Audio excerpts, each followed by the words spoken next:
विद्यार्थियों, नामक के मूल तत्व चैप्टर 4 साझेदारी पेड़ी के साझेदारों का पुनर्गठन। मैं आपकी टीचर योगी स्नेहलता। हमने आगे साझेदारी पेड़ी का स्वरूप पढ़ा, वार्षिक हिसाब देखे, साझेदारी पेड़ी के वार्षिक हिसाब कैसे करते हैं वो सब देखा। अब साझेदारी में परिवर्तन क्यों होता है, उनका पुनर्गठन क्यों होता है, उनके कारण देखते हैं। मुख्य 3 कारण हैं साझेदारी में होने वाले परिवर्तनों के। 3 मुख्य कारण हैं। एक पहला है साझेदारों के बीच में लाभ हानि के वितरण का प्रमाण में परिवर्तन हो, कि किसी भी कारण से अगर परिवर्तन होता है तो वो। दूसरा कारण साझेदारी पेड़ी में नए साझेदार का प्रवेश हो, नया कोई भी साझेदार अगर प्रवेश करता है तो परिवर्तन होगा। तीसरा है कि चालू साझेदारी पेड़ी में से साझेदार की मृत्यु हो जाए या निवृत्त हो जाए, यानी कि चालू साझेदारी पेड़ी के अंदर से कोई भी साझेदार निवृत्त होता है या मृत्यु होता है तो साझेदारी पेड़ी के या साझेदारी के अनुपात में परिवर्तन होगा या उनके बीच का या साझेदारी का पुनर्गठन होता है। लाभ हानि के वितरण के प्रमाण में निम्नलिखित कारण हो सकते हैं कि जो परिवर्तन करते हैं। पहला है जब साझेदारी पेड़ी का संचालन या प्रबंधन करता हो अपनी उसकी ना तंदुरुस्ती हो, दैट मीन्स उसकी हेल्थ बेटर ना हो, अच्छी ना हो, या निजी कोई कारण हो, या भविष्य में वो इस धंधे में अपना पूरा समय ना दे सकता हो या संचालन ना कर सकता हो, वो कारण हो सकता है।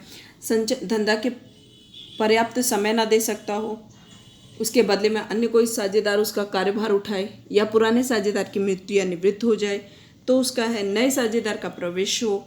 तो ये सारे कारण हैं। जब हम परिवर्तन करते हैं तो भाग का परिवर्तन होता है तो उसका जो पुराना हिस्सा है उसमें से नया हिस्सा माइनस कर देते हैं। पुराने हिस्से में से या पुराना भाग में से नया भाग माइनस करेंगे तो भाग में जो परिवर्तन हुआ है उसे कितना नया हिस्सा ऐड होने वाला है वो उसे पता चल जाएगा। जैसे अगर प्लस है यहाँ पे अगर प्लस आता है आंसर तो आपको त्याग हुआ है।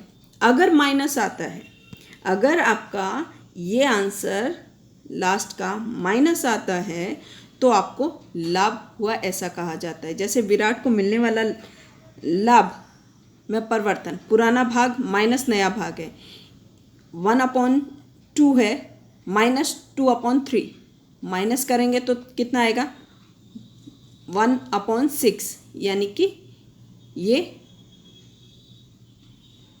माइनस है, ये माइनस है। यहाँ पे -1/6 है। यहाँ पे थोड़ा सा लिखने में है प्रिंटिंग का, इस वजह से 1/6 माइनस आएगा। अब अगर माइनस आया यानी कि लाभ होगा, ऊपर का अगर देखा जाए तो उसके अनुसार इसको लाभ हुआ।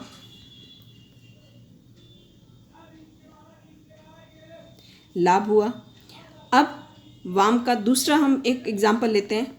वामन को मिलने वाले लाभ में परिवर्तन, पुराना भाग 1/2 और माइनस नया भाग कितना मिल रहा है उसको 1/3, माइनस करेंगे तो प्लस 1/3 आएगा, यानी कि प्लस आया तो त्याग हुआ, यानी कि यहाँ पे जो आया है लाभ वो हमारा त्याग कहलाया जाएगा, त्याग हुआ है ऐसा कहा जाएगा।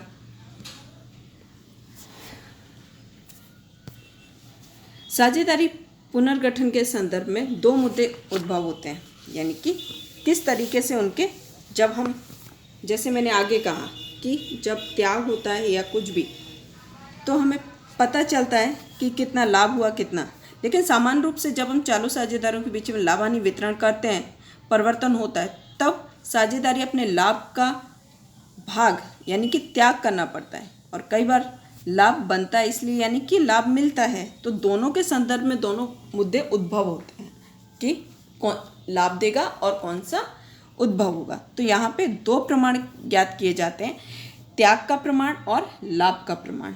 त्याग का प्रमाण या लाभ का, यानी सेक्रीफाइस रेशियो और आपका प्रॉफिट रेशियो। तो सबसे पहले हम त्याग का प्रमाण के बारे में चर्चा करते हैं। त्याग का प्रमाण क्या है? जब चालू साझेदारों के बीच में लाभ हानि के वितरण के प्रमाण में परिवर्तन हो तब अमुक साझेदारों के लाभ के प्रमाण में कमी होती है। जब 40 साझेदारों के बीच लाभ हानि वितरण के प्रमाण में परिवर्तन हो तब अमुक साझेदारों के लाभ के प्रमाण में कमी होती है, अर्थात पहले से अब लाभ में कम भाग मिलता है। ऐसे साझेदार के लाभ के प्रमाण को जो कमी होती है उस प्रमाण को हम त्याग का प्रमाण कहते हैं। वापिस से, अर्थात जब पहले से लाभ में कम भाग मिलता हो, ऐसे साझेदार के लाभ के प्रमाण में जो कमी होती है उसे हम त्याग का प्रमाण कहते हैं। त्याग के प्रमाण का सूत्र क्या है? साझेदारों का त्याग इज इक्वल टू पुराना भाग माइनस नया भाग। साझेदारों का त्याग इज इक्वल टू पुराना भाग माइनस नया भाग। एक छोटे से उदाहरण से मैं आपको एक्सप्लेन करती हूँ। यहाँ पे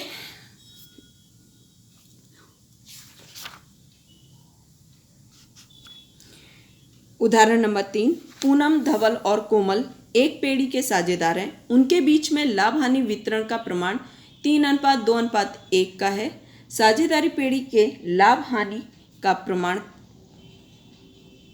वितरण बदलकर 1:2:2 रखा है, निश्चित किया, यानी 1:2:2 निश्चित किया है। साझेदारों ने त्याग का गणना कीजिए, यानी कि साझेदारों के किए त्याग की गणना कीजिए। अब 3 साझेदार हैं, पूनम, धवल, 3 साझेदार पूनम, धवल और कोमल। अब पुराना अनुपात कितना है? 3 अनुपात, पुराना अनुपात है 3:2:1। यहाँ पे लिखा है 3:2:1। अब इसको इन सब का टोटल करेंगे तो कितना आएगा? 6, यानी कि 3/6, 2/6 और 1/6। नया अनुपात कितना है? 1:2:2, यानी कि टोटल हुआ 5, यानी कि 1/5, 2/5 और 2/5। अब नए साझेदार के त्याग की गणना करेंगे तो त्याग इज इक्वल टू पुराना भाग माइनस नया भाग। तो पहला है पूनम का, तो पूनम का त्याग इज इक्वल टू पुराना भाग कितना था? 3/6 माइनस 1/5। अब यहाँ पे 15 कैसे आया? यानी इन दोनों को गुणाकार करेंगे, 6 गुणा 5 करेंगे नीचे, इन दोनों का 6 गुणा 5,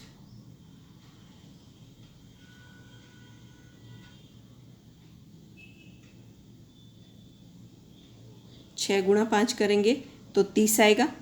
अब यहाँ पे 30 आएगा तो इसको 3/6 को 30 करने के लिए, 6 को 30 करने के लिए 5 से गुणाकार करना पड़ेगा। तो ऊपर 5 से गुणा करेंगे, नीचे भी 5 से गुणाकार करेंगे, यानी कि 3/6 गुणा 5 अपॉन गुणा 5, यानी कि 15/30 हुआ। अब यहाँ पे ऊपर दूसरा है 1/5 गुणा 6 गुणा 6, ऊपर नीचे दोनों को 6 से गुणाकार करेंगे तो कितना आएगा? 6/30 आएगा, नीचे 30 ही रहेगा, दोनों समान है इसलिए। तो 15 माइनस 6 करेंगे तो 9/30 आएगा। पूनम का त्याग कितना हुआ? 9/30। ये क्या है? प्लस आया है क्योंकि त्याग है, प्लस आएगा तो त्याग है। धवल ने त्याग का प्रमाण करेंगे तो पुराना भाग माइनस नया भाग, 2/6 2/5, यानी कि नीचे का 30 हुआ। अब वापस से जैसे यहाँ पे पहले में किया उसी तरीके से उसका गुणाकार करेंगे तो 10 माइनस 12 तो माइनस 2/30 आया, यानी कि ये लाभ आया।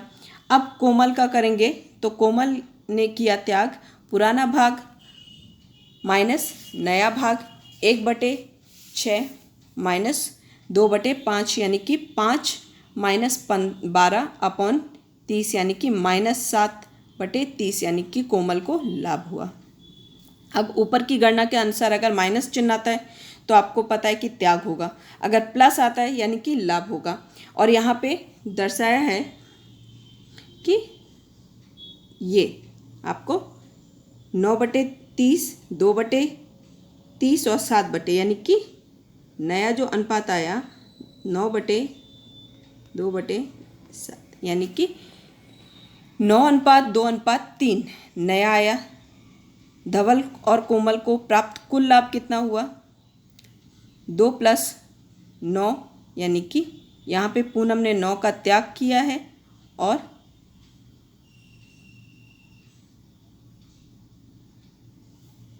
धवल को कोमल का प्राप्त लाभ के बराबर होगा। धवल और कोमल क्रमशः 2:7 का लाभ का मिलेगा, अर्थात लाभ का जो प्रमाण होगा 2:7 जो पूनम से प्राप्त हुआ है, यानी कि जो अनुपात हुआ है लाभ का नया 2 के बीच में आएगा, वो ये इतना आएगा। अगर पूनम का भी हम लेते हैं तो ये आएगा। ठीक है, ओके विद्यार्थी मित्रों, आज के इस सवाल में, थियरी में बस इतना ही।